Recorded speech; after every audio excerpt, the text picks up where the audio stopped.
I've been watching you, not in a way that should alarm you. I mean, I've been paying attention across lecture halls, consultation rooms, quiet conversations held after everyone else cleared out. And there's a particular kind of person who finds their way to a voice like mine. You're that kind. And I want to tell you what I see. From the outside, you've always looked steady.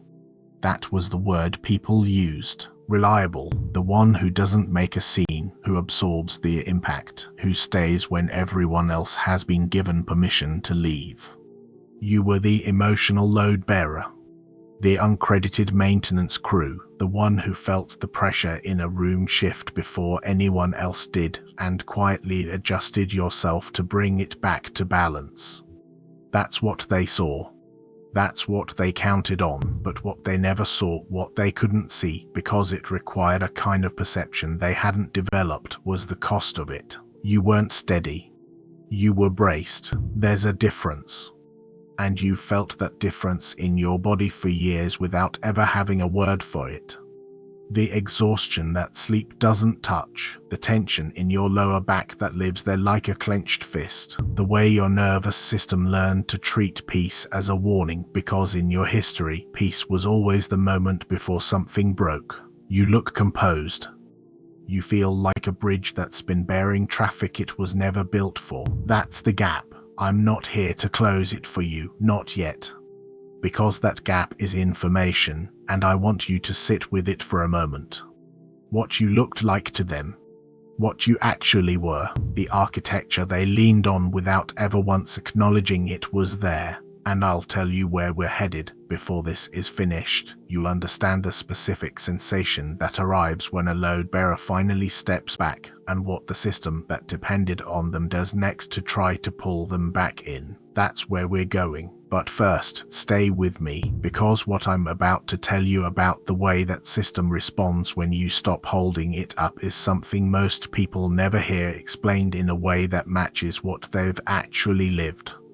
You did not invent what you carry. That's the first thing. This sensitivity, this way of perceiving what hasn't been spoken, this quiet restlessness for something the visible world keeps failing to offer, it didn't begin with you. It arrived with you, but it was already in the room before you got there. My grandmother wouldn't have called it spiritual attunement. She didn't have that language, but she knew when someone was lying before they opened their mouth. She knew when a storm was coming hours before the sky changed. And she knew with a precision that unsettled people that certain doorways shouldn't be walked through. She called it a feeling. The family called it her moods. Eventually she learned to call it nothing at all, to carry it quietly, manage it privately, apologize for it when it made others uncomfortable. That's the inheritance. Not the sensitivity itself, the silence around it, the instruction passed down without ever being spoken aloud that what you perceive must be contained is an inconvenience. That the thing that makes you different is something you owe people an explanation for, an apology for, or the careful concealment of. I spent 20 years studying the languages people use to describe what can't quite be described, and I'll tell you something I didn't learn in any university. I learned it by sitting with people like you long enough to see the pattern, the thing you've been treating as a liability. It's not a flaw in your design. It is the design. And I'm going to name something a little further ahead.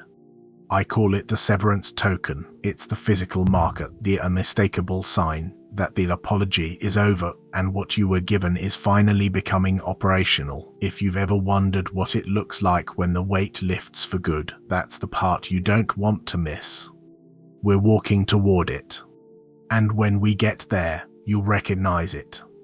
The sensitivity is the signal. The inability to be satisfied by surfaces isn't a dysfunction, it's the entire architecture of your perception, built this way deliberately, passed from one generation to the next like a key that no one told you was a key, because everyone who held it before you was told it was just heavy, so you were trained to manage the weight.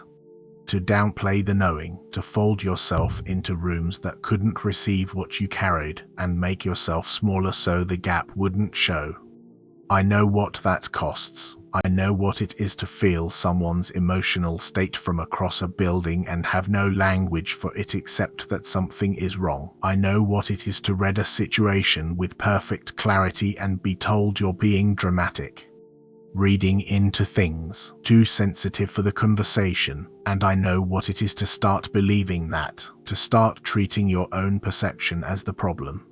That's where the apology settled in. Somewhere along the way, you started apologizing for the thing that makes you what you are, not out loud necessarily, but in the way you moved, in the way you held back, in the way you let people dismiss what you knew until you started dismissing it yourself. I'm going to say something now that I don't say lightly, because I know what it asks of you to actually receive it. Pause. The inheritance is the calling, the thing you've been told to manage, to moderate, to keep quietly to yourself. That's the thing you were given to use, not to apologize for, not to explain away, not to fold into a space that can't hold it, to use, to trust, to let it become the instrument it was always meant to be. I want to say something now that I don't say lightly, because I know what it takes to actually hear it. The inheritance is the calling, the thing you've been told to manage, to moderate, to keep quietly to yourself. That's the thing you were given to use, not to apologize for, not to explain away, not to fold into spaces that were never built to hold it. To use, to trust, to let become what it was always meant to be. And when you stop apologizing, when you stop editing yourself down for the comfort of people who were never going to be comfortable with what you carry anyway, something shifts. Not just in you, in the room, in the long line of people behind you. The weight you've been carrying was never supposed to be a burden. It was supposed to be ballast, steadiness, a kind of groundedness that doesn't flinch when the weather turns. That's the pivot. Not becoming someone new, just stopping the apology for who you already are. Pause. But I haven't told you yet what it costs to stay in the apology. What actually happens when you keep handing your weight back to a system that was never designed to hold it. I need to tell you that now, not in abstract terms, but in specific ones. What it took from me, because if I don't name what was lost, the pivot stays theoretical. And this can't be theoretical.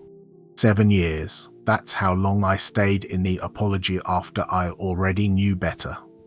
7 years of handing my perception back to people who had already shown me they couldn't receive it. There's a particular kind of exhaustion that comes from knowing something is wrong, saying so, being told you're overreacting, and then watching the exact thing you named unfold while the same people who dismissed you turn around and ask why no one saw it coming. That happened not once, not twice, but as a pattern across nearly a decade of my life.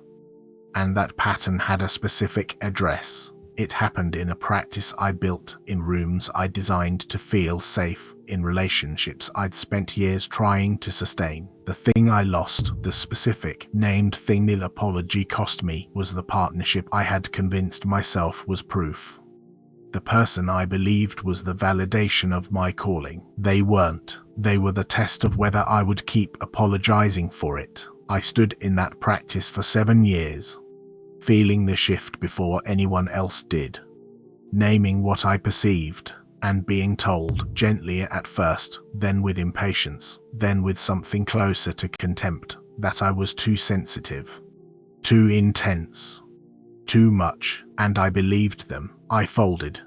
I made myself smaller so the dissonance wouldn't disrupt the arrangement I thought I needed. And in the process, I lost years I can't get back and a partnership that turned out to be exactly the weight I was never supposed to carry.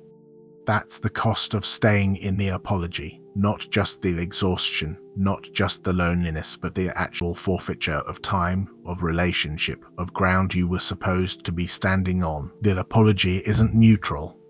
It's expensive. It charges rent in years of your life and in people you mistook for home. I'm telling you this because I don't want you to pay what I paid. The apology has already cost you enough. Pause. We know the feeling. We know what it is to walk into a room and register within the first few seconds that something is off. Not because anyone said anything, not because anything visible changed. Just a shift. And our body is already responding to something no one else has picked up yet. We know what it is to feel the weight of someone else's grief settle into our chest while they're still saying they're fine. We know the exhaustion that has nothing to do with how much sleep we got, that bone-deep depletion that comes from being used as an emotional filtration system by people who never even noticed we were running it. And we know the other side too. The side that's harder to talk about, because it's easier to speak about the pain than the purpose, and the purpose is harder to hold. Because if the sensitivity has a purpose, then what we endured wasn't meaningless, and meaning is more demanding than suffering. Suffering we can just survive. Meaning asks us to become something. So here's the first pairing. The sensitivity we've been told is too much, the thing that made us the one who noticed, who absorbed, who couldn't just let it go. That's not a flaw in how we were made. It's the whole architecture of a perception that was built for something. We weren't broken receivers picking up static. We were calibrated instruments placed in environments too crude to read what we were picking up. And so they called us defective rather than admit their equipment couldn't interpret the signal. That's painful, and it's paired with this: we were never too much, we were just too accurate for the room. Pause. We know the loneliness. Not the ordinary kind, not the kind that comes from being physically alone, which we've often preferred to the alternative. The structural loneliness, being the only person in the room who could see the dynamic everyone else had agreed to pretend didn't exist. The specific ache of saying something everyone in the room knows is true, and watching them collectively decide to act like you never said it. That loneliness is real. It carved something out of us. And the pairing is this: it also made us capable of a depth of connection that people who have never been truly lonely can't quite access. The isolation taught us to value substance over proximity. We don't need to be surrounded by people who don't see us. We need one or two who do, and we're willing to wait for that.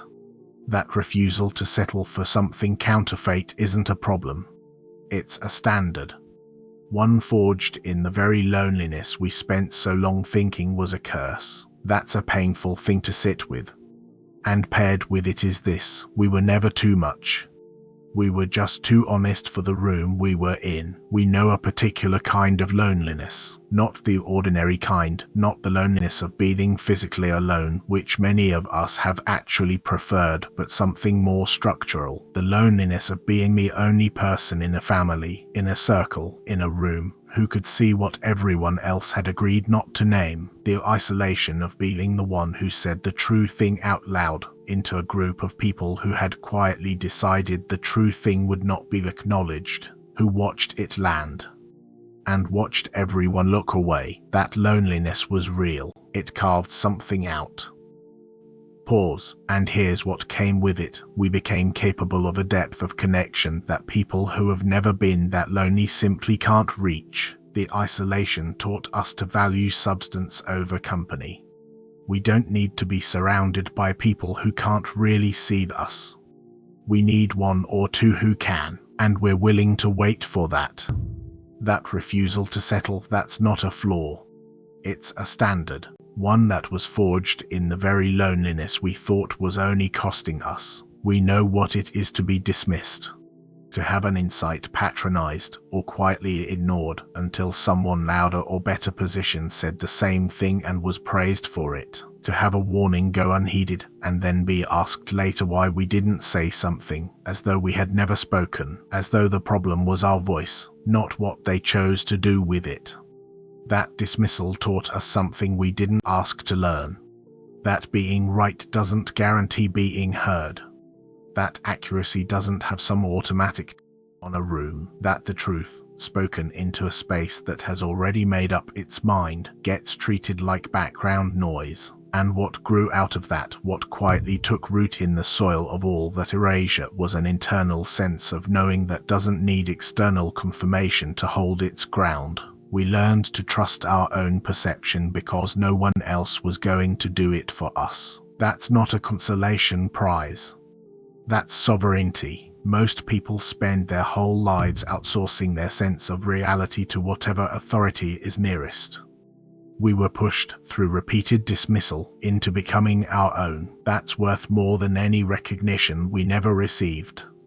I want to stop here for a moment, because what I'm about to say will meet some resistance. Pause. Some of us, hearing these pairings, will feel something tighten. A voice that says, this is just making the best of a bad situation. That calling the pain purposeful is a way of softening how genuinely unfair it was. That a pairing is too neat, too convenient, a way of letting the people who hurt us quietly off the hook. I want to honor that voice, not set it aside, because it's been protecting something real, and it deserves to be heard. The question underneath it is, if my suffering had a purpose, does that mean I deserved it? If the loneliness forged something in me, does that mean the people who isolated me were somehow serving a function? If being dismissed trained me toward sovereignty, does that excuse the ones who dismissed me? And the answer I found, not in theory, but in years of sitting with that question until it stopped burning, is no. The purpose of pain does not justify whoever caused it. The person who couldn't see us wasn't a secret teacher in disguise. They were someone who wouldn't or couldn't see us, and that belongs to their account, not ours to redeem on their behalf. The purpose wasn't in what they did, it was in what we became in response to it. That's the distinction. And it's not a small one. What we carry isn't simply the result of what was done to us, it's the result of what we did with what was done to us. That's alchemy, something pressed into the fire and changed by it, not just surviving the heat but coming out the other side with a density it didn't have before. And that brings us to something we haven't named yet, something underneath all of these pairings, holding them together in a shape that doesn't quite look like accident. What if the sensitivity, the loneliness, the dismissal, the weight-bearing, what if none of it was a series of unrelated wounds, but something more like a single, coherent preparation? What if we were being readied for something? What if what we've been prepared for is closer than we think, and the only thing between us and recognizing it is the habit of mistaking our preparation for punishment? I want to ask you something before we go further, not a rhetorical question, a real one. Are you still apologizing for the thing that made you what you are? Because what comes next, the specific mechanics of the frequency anchor removal, the precise sequence by which the weight lifts and the system around you responds, that's where we're headed. I'm telling you now so you stay with me. This is the part most teachings never reach. And you're standing at its edge.